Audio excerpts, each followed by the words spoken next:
साहब, आरिफ अभी साहब, क्योंकि आपका ताल्लुक भी तकरीबन finance, industry, real estate sector, तमाम सेक्टर से है, ये जो एक पॉइंट है कि जो गवर्नमेंट की अप्रोच है वो जो पहले से टैक्स देते हैं या टैक्स नेट में है, गवर्नमेंट की अप्रोच ये है या एफबीआर की अप्रोच, जो अली तब्बा साहब की बात से मैं समझ रहा हूँ, वो ये है कि जो टैक्स नेट में है वो ज़्यादा बड़े टैक्स चोर हैं, उनसे ज़्यादा टैक्स लिया जा सकता है, या फिर अगर टैक्स चोर नहीं भी है तो उनके ऊपर बर्डन ज़्यादा बढ़ाया गया है। इससे इंडस्ट्री ग्रो करना या फिर एक्सपोर्ट लेड ग्रोथ आना वो पॉसिबल है नहीं इस बजट के थ्रू भी आगे बढ़ते हुए। आई थिंक इस साल तो कोई ऐसा मेजर नहीं है बजट में कि जिस पे जो टैक्स दे रहे थे उनके ऊपर फर्दर कोई टैक्स लोड हुआ हो। यस, ये हम कह सकते हैं कि जितनी एक्सपेक्टेशन थी कि उनको रिलीफ आएगा या उनके बोझ पे कमी की जाएगी, वो नहीं किया। वो बहुत ही ज़्यादा जो है सिंबॉलिक टाइप का उन्होंने किया, और जिसमें पर्टिकुलरली ज़्यादा जो एक्सपेक्टेशन थी मार्केट की वो सैलरीड क्लास की टैक्सेस पे थी, उन्होंने बहुत ही जो है वो कम किया। और फिर ये था कि सुपर टैक्स में कमी। ये पहले प्रॉमिस भी करते थे कि जैसे ही हमारे पास अगर कोई स्पेस बनी तो हम जो है इसमें डेफिनेटली हमारा इंटेंशन है कि हम इसको कम करेंगे।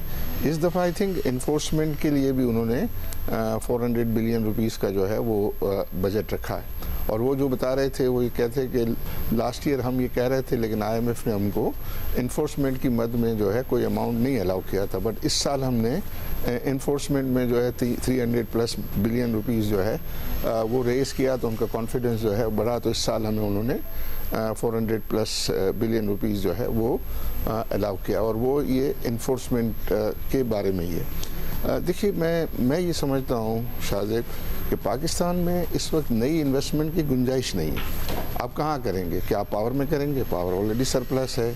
आप टेक्सटाइल करेंगे, वहाँ भी आपके पास कैपेसिटी मौजूद है। सीमेंट करेंगे, स्टील करेंगे, ये जितने भी जो एक्टिव सेक्टर्स हैं उनमें तो ऑलरेडी जो है वो आइडियल कैपेसिटीज़ पड़ी हुई। तो पहले जो है वो आई थिंक उन कैपेसिटीज़ की यूटिलाइजेशन की तदबीर करने की जो है वो, अगर सब में सरप्लस है तो हमारी एक्सपोर्ट्स में वो ग्रोथ नहीं है जो होनी चाहिए थी। 5-6% की ग्रोथ है। इन्वेस्टमेंट टू GDP ऑलरेडी 13.8%, और आप कह रहे हैं कि इसमें गुंजाइश नहीं है, तो फिर आगे बढ़ें कैसे हम? जी, आगे इस तरह बढ़ें जैसे आई थिंक इन्होंने अटेम्प्ट किया है। मेरी नज़र में देखें, मैं इसको इस बजट को मैं ये कहता हूँ कि growth oriented and fiscal consolidation वाला बजट है। इस पर बहुत डिस्कस नहीं हुआ फिस्कल कंसोलिडेशन पे। आप ये देखें कि अभी इनकी जो बजट डेफिसिट है वो 3.9% ऑफ GDP इन्होंने बजट किया। ये 2 साल पहले 8% था। तो 8% का मतलब जो है ये जो अगर वही परसेंटेज डेफिसिट का होता तो आप 5 ट्रिलियन रुपीस जो है वो ज़्यादा डेफिसिट करते। इस दफ़ा जो है उनका जो बजट डेफिसिट है वो 5 ट्रिलियन है। इसी तरह अगर आप प्राइमरी सरप्लस की बात करें तो आई थिंक कई सालों के बाद जो है वो प्राइमरी सरप्लस हमने देखा, और बड़ा हेफ्टी अमाउंट देखा, 2.6 ट्रिलियन, 2.4 ट्रिलियन। और अगेन इस साल में जो है वो 2.6 ट्रिलियन का इनका ये बजट है। ये 2 बड़े ऐसे फैक्टर्स हैं कि जो आपकी इकोनॉमी में जो है वो बहुत ही सूदिंग इफेक्ट लाएंगे। सूदिंग इफेक्ट क्या है कि आपको गवर्नमेंट का जो है वो बोरिंग की रिक्वायरमेंट जो है वो कम हो जाएगी। फिर मैं ये देखता हूँ शाहजेब कि इस साल में देखें हमारे 3 बड़े प्रॉब्लम थे: interest rate, high interest rate, high energy cost और high taxation rate. Taxation interest rate जो है वो 22 का 11 आ गया है। मैं देखता हूँ कि अभी और 2% जो है और कम हो जाएगा। ये फॉरेन एक्सपेक्ट कर रहे हैं क्योंकि जो एनालिस्ट हैं वो फॉरेन तो नहीं कर रहे। फॉरेन नहीं, क्योंकि अब ये जो ईरान और इसराइल का ये जो शुरू हुआ है मामला, उसकी वजह से ये ऑयल की जो प्राइस बढ़ी है तो उससे ज़रा रिस्क बढ़ गया है। अदरवाइज़ मुमकिन है कि कुछ लोग एक्सपेक्ट कर रहे थे कि 0.5% जो है शायद इस फॉरेन में भी आ जाए, लेकिन मेरी एक्सपेक्टेशन है कि इस साल में इसमें रिलीफ देखेंगे। दूसरा जो मैं देख रहा हूँ, एनर्जी प्राइस में भी जो है मैं देख रहा हूँ डिक्लाइन देख रहा हूँ। अगर गवर्नमेंट की कमिटमेंट तो अपनी जगह पे, इसके अलावा जो फ्यूल की कॉस्ट गिरी है, इंटरनेशनली जो ऑयल प्राइस गिरा है, नेचुरली भी उसको नीचे आना है। अभी आप ये देखेंगे कि गैस की प्राइस जो है नए हाफ ईयर के लिए जब फिक्स होंगी तो वो डाउनवर्ड फिक्स होंगी। मिडिल ईस्ट टेंशन के बावजूद आपको लग रहा है क्योंकि $75 पर ब्रेंट पहुंच गया है। उसके बाद भी जो एवरेज है ना, देखें अभी जो है ये जो इनिशियल रिएक्शन ये था कि $8 जो है वो ऑयल प्राइस बढ़ गया, लेकिन फिर फ़ौरन ही जो है 2-3 घंटे के बाद वो 8 जो है वो 3 रह गया। तो मतलब ये है कि अब वो डिपेंड करता है कि किस तरीके से वो जो कॉन्फ्लिक्ट आगे बढ़ता है। लेकिन जो 6 महीने का एवरेज रेट चला है उसके हिसाब से तो जो आपकी रीप्राइसिंग होनी है गैस की वो डाउनवर्ड होनी है, LNG RLNG की भी जो है वो डाउनवर्ड होनी है। तो मैं ये एक्सपेक्ट कर रहा हूँ कि वहाँ भी जो है वो रिलीफ आएगा। फिर आता है कि ये टैक्स का इशू डेफिनेटली कि इन्होंने बहुत थोड़ा जो किया उसमें और ज़्यादा करना है।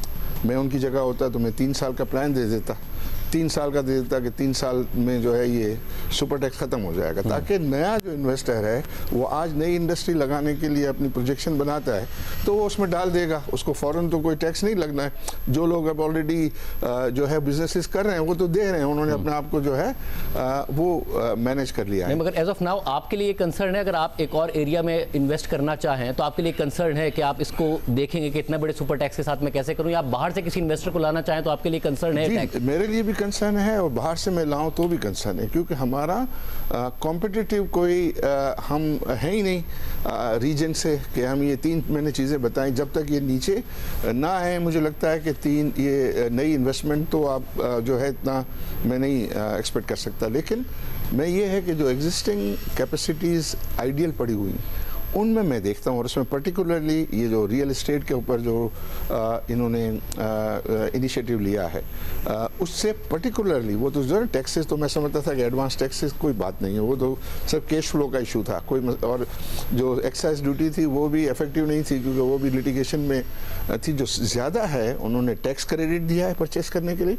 और जो मॉर्गेज फाइनेंसिंग की अवेलेबिलिटी की जो पॉलिसी है वो गेम चेंजर है मेरी नज़र में, क्योंकि मैं तो रियल एस्टेट में भी काम करता हूँ और मुझे पता है। तो उस हिसाब से जो है वहाँ मैं अच्छा, और बैकलॉग भी है, डिमांड का बैकलॉग जो है वो भी चल रहा है। इन्वेस्टर्स तो बिल्कुल थे ही नहीं ना 2-3 साल में, लोग जो है एंड यूज़र ही सब जो है वो परचेस कर रहे थे। तो बीच में अगर वो है तो वहाँ जो है तो वो अगर आपका रियल एस्टेट बढ़ता है तो हमें पता है कि वो 60-70 इंडस्ट्रीज़ जो है वो मुंसलिक, और हम बार बार उनको यही समझाते रहे। पहले तो हमें बहुत जो है वो मुश्किल पेश आई इनको 2 चीज़ों को अलग करने के, कि रियल एस्टेट में परचेस सेल और प्लॉट अलग चीज़ है और कंस्ट्रक्शन जो है डेवलपमेंट अलग चीज़ है। मुझे खुशी है कि पिछले 2-3 महीनों में उन्होंने इसको जो है पॉलिसी मेकर ने रियलाइज़ किया, और जो भी उस टास्क फोर्स ने रिकमेंडेशन दी 100% उन्होंने उसको जो है वो एक्सेप्ट कर लिया। तो मैं समझता हूँ कि ये जो फिस्कल कंसोलिडेशन के जो असरात हैं, और जो हम ये कहते हैं कि हमने मैक्रो इकोनॉमिक स्टेबिलिटी हासिल की है, उसके डिविडेंड इस साल में आपको जो है नजर आएंगे।